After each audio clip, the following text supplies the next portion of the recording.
Hello दोस्तों, आज की वीडियो में जानेंगे क्या थी अनारकली की असलियत जो देर से जान पाया सलीम। उसे जानकर सलीम हैरान रह गया। आखिर अनारकली का एक बेटा भी था। आखिर वो बेटा किसका था, अकबर का था या सलीम का था? इस जानकारी के लिए वीडियो के अंत तक जरूर बने रहें और जो न्यू यूजर है प्लीज सब्सक्राइब कर दें। चलो वीडियो शुरू करते हैं। अनारकली के बारे में कुछ इतिहासकारों का कहना है कि वह दरअसल अकबर के हरम में थी, बादशाह की प्रिय थी। उसके तीसरे बेटे दनियाल की माँ थी। पैदा होते ही बच्चा उससे अलग कर दिया गया। दनियाल को भी बहुत बाद में मालूम चला कि उसकी माँ कौन है। फिर एक दिन अनारकली की आंखें शहजादा सलीम से लड़ी। फिर इस प्रेम कहानी ने तूफान खड़ा कर दिया। मुगल सल्तनत की कहानियाँ जब शुरू होती हैं तो उसमें अनारकली का जिक्र जरूर आता है। कुछ इतिहासकारों ने इसे फंतासी करार दिया, लेकिन गहन शोध के बाद कुछ इतिहासकारों ने माना है कि अनारकली थी। लेकिन जो तथ्य सामने आ रहे हैं वो यह कहते हैं कि दरअसल अनारकली केवल जहांगीर यानी शहजादे सलीम की प्रेमिका बस नहीं थी, बल्कि सनसनीखेज बात यह है कि वो अकबर के हरम में थी। पहले दासी, फिर अकबर की पसंदीदा रखेल। उससे अकबर को तीसरा बेटा दनियाल पैदा हुआ। अकबर ने यह बात कभी दनियाल को हाजिर नहीं होने दी कि उसकी माँ कौन है। बाद में ना जाने कैसे हरम में कैद अनारकली पर सलीम का दिल आ गया। इसने नया तूफान खड़ा कर दिया। लिहाजा कहा जाता है कि अनारकली मुगलिया साम्राज्य की एक ऐसा चरित्र जरूर है जो खासी रहस्यमयी है। इतिहासकार अब मानते हैं कि अनारकली को केवल महल की दासी और प्रिंस सलीम की प्रेमिका मान लेना ही सही नहीं है। लिहाजा ये जानना चाहिए कि दरअसल अनारकली थी कौन और उसके बारे में तत्कालीन इतिहासकारों ने क्या लिखा है। क्या कोई सबूत भी उसके बारे में मिलता है? स्कॉलर लिखते हैं कि लाहौर में अनारकली की कब्र मौजूद है। उसका असली नाम सरफुन्निसा था। अनारकली का पहली बार जिक्र 16वीं सदी में भारत आए अंग्रेज यात्री और व्यापारी विलियम फिंच ने एक किताब में लिखा। वह अकबर के दरबार में 24 अगस्त 1608 में गया था। फिर फ्रेंच फरवरी 1611 में लाहौर पहुंचा। माना जाता है कि जब वह लाहौर पहुंचा तब तक अनारकली के निधन को 11 साल गुजर चुके थे। वहां उसने जहांगीर द्वारा अनारकली की याद में बनवाई गई कब्र देखी। इसके बारे में उसने फिर विस्तार से लिखा भी। अनारकली के रिश्ते जब शहजादा सलीम यानी जहांगीर से बन गए और वह छिपकर उससे हरम में मिलने आने लगा तो इसकी जानकारी शाहजहां अकबर को हुई। शाहजहां अकबर को ही कहा जाता था। वह बहुत नाराज हुआ।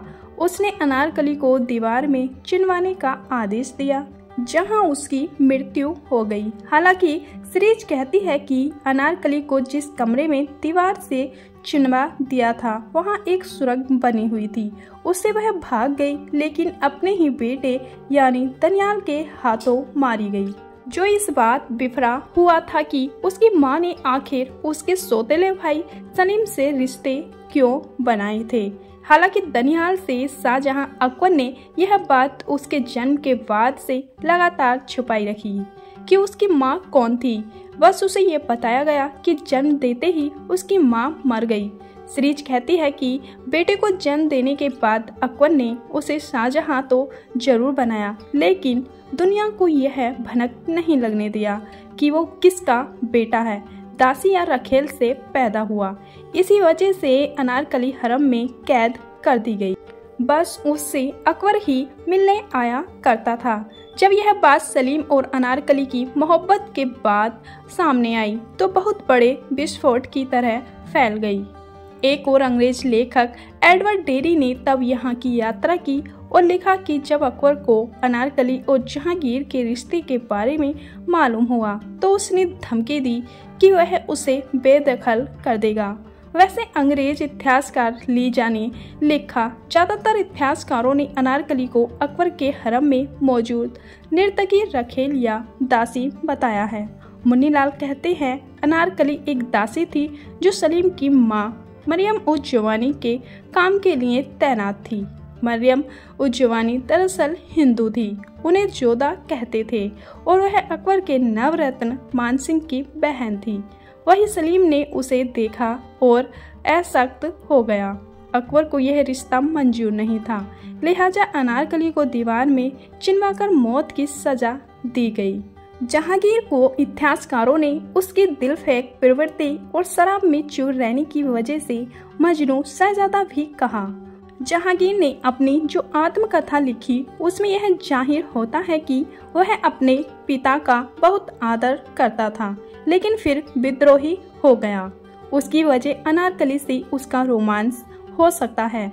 अनारकली भी बाद में अकबर के रवैये से अजीज आ चुकी थी। हालांकि पाकिस्तान के कुछ इतिहासकार इस बात से इनकार करते हैं कि लाहौर के अनारकली मकबरे का कोई रिश्ता अनारकली से है। वो मानते हैं कि इसे जहांगीर ने अपनी किसी बेगम की याद में बनवाया होगा।